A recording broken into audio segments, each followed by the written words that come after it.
This is an interesting topic that gets people's blood boiling. But why do we have world wars? Why do we have these conflicts? Well, this video will explain when they started and when they ended, why they started and some of the key people involved, including presidents and generals. But let us start with World War I. This was a global war originating in Europe that lasted from 1914 to 1918. It was one of the deadliest conflicts in history, involving all of the great powers and resulting in an estimated 9 million military deaths and 13 million civilian deaths. The war began after the assassination of Archduke Franz Ferdinand, the heir to the Austro-Hungarian Empire by Gavrilo Princip, a Serbian nationalist. Following the assassination, a complex system of alliances triggered a diplomatic crisis. When Austria-Hungary declared war on Serbia, Russia mobilized to support Serbia while Germany supported Austria unconditionally. France and Britain also became involved after Germany declared war on them. Within weeks, the conflict had become a stalemate with neither side able to achieve a decisive victory. Eventually, the war ended with the Treaty of Versailles, which placed the blame for the war on Germany and its allies and imposed harsh reparations. Next, World War II. World War II was a global war that lasted from 1939 to 1945, involving the Axis powers, Germany, Italy and Japan, and the Allies, led by France, Britain, the United States and the Soviet Union. The war began with Germany's invasion of Poland on September 1, 1939, following a policy of aggressive expansionism under Adolf Hitler. The war soon became global with the entry of other powers. The conflict was marked by atrocities, including the Holocaust and the atomic bombings of Hiroshima and Nagasaki, which led to Japan's surrender and the end of the war. The Allied powers divided Germany into 4 occupation zones, and the war resulted in an estimated 40 to 85 million fatalities, making it the deadliest conflict in human history. So what about the Cold War? Unlike the previous 2 world wars, the Cold War was not a direct military conflict between 2 opposing sides.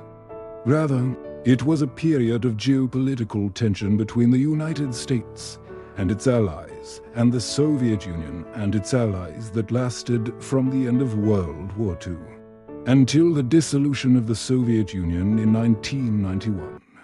The Cold War was characterized by an arms race, proxy wars, and a constant threat of nuclear war. The conflict began after the end of World War II when the United States and the Soviet Union emerged as the 2 superpowers. Despite being allies during the war, the 2 nations had conflicting ideologies and interests, which led to a breakdown in relations. The Cold War ended with the fall of the Berlin Wall in 1989 and the subsequent dissolution of the Soviet Union. Now let's talk about the Korea War. The Korean War was a conflict between North Korea, supported by China, and the Soviet Union, and South Korea, supported by the United Nations, primarily the United States. The war began in June 1950 when North Korean troops crossed the 38th parallel and invaded the South. The conflict quickly escalated with the intervention of the United Nations and the entry of Chinese forces. The war ended in July 1953 with an armistice agreement restoring the border to roughly its pre-war position. The war was notable for its use of new military technologies such as jet fighters, and nuclear weapons were not used. The conflict resulted in an estimated 5 million casualties. Next up, the Vietnam War. The Vietnam War was a conflict between the communist government of North Vietnam and the US-backed government of South Vietnam. The war began in the early 1950s as part of the broader Cold War conflict between the United States and the Soviet Union. The U.S. involvement escalated in the 1960s with the deployment of combat troops. The conflict was highly divisive in the United States and ultimately ended in 1973 with the withdrawal of U.S. troops and the fall of Saigon in 1975. The war resulted in an estimated 2 million Vietnamese casualties and 58,000 American deaths. And now the most recent, the Afghanistan War. The war in Afghanistan began in October 2001 following the September attacks on the United States. The US-led invasion ousted the Taliban regime, which had harbored Al-Qaeda, the group responsible for the attacks.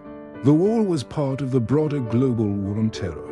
As of February 2020, the US had spent over $2 trillion on the war and over 2,000 US service members had been killed. In August 2021, the US withdrew its troops from Afghanistan and the Taliban once again took control of the country. Okay, so what are some of the reasons why wars happen? Well, there are many complex factors that contribute to the outbreak of wars.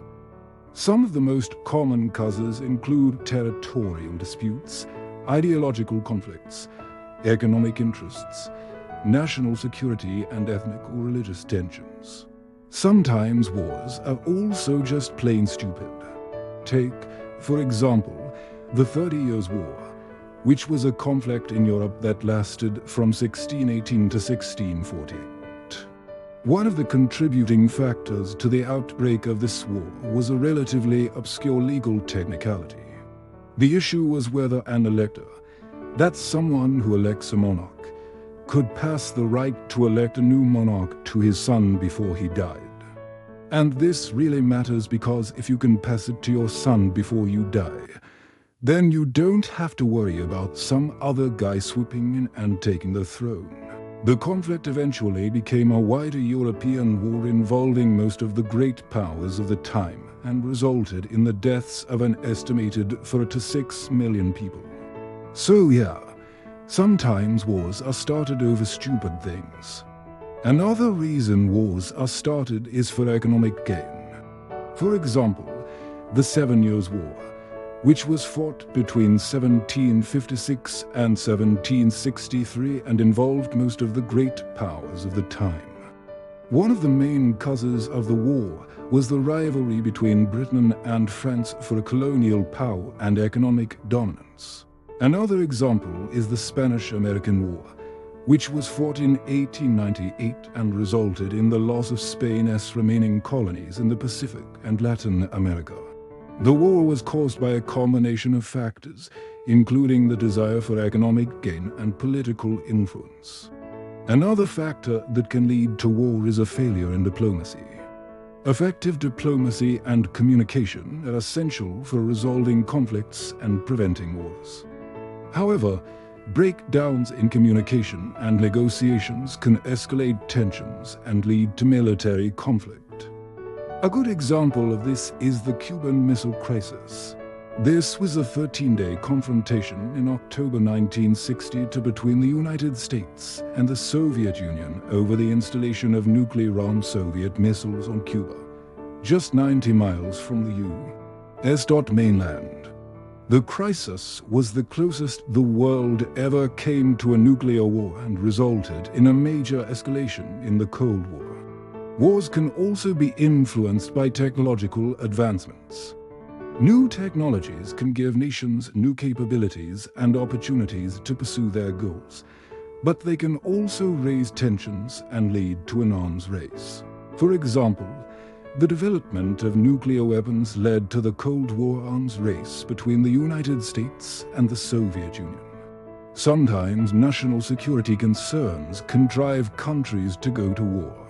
When a nation perceives a threat to its security or interests from another country, it may respond by building up its military and taking aggressive foreign policy measures. This can provoke other countries and lead to a conflict. A classic example of this is the Russian invasion of Ukraine. Now let's discuss the role of key individuals in starting wars.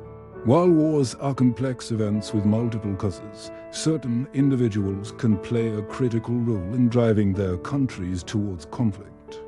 For example, Adolf Hitler's aggressive foreign policy and territorial ambitions were a major cause of World War II. Similarly, Joseph Stalin's desire to expand Soviet power and influence contributed to the start of the Cold War. Leaders can shape public opinion and make decisions that lead their countries into war. Personal characteristics such as a leader's ideology, personality, and decision-making style can influence a country's foreign policy and increase the likelihood of conflict. There are also sometimes individuals who try to prevent wars. For example, Albert Einstein was a vocal advocate for peace and nuclear disarmament, and he famously wrote a letter to President Franklin D. Roosevelt warning him about the potential for an atomic bomb. He urged the president to invest in nuclear research and take steps to control the development of atomic weapons. Wars can have significant economic impacts, both positive and negative. On the one hand, wars can lead to economic growth and innovation as countries invest in new technologies and industries to support their military efforts.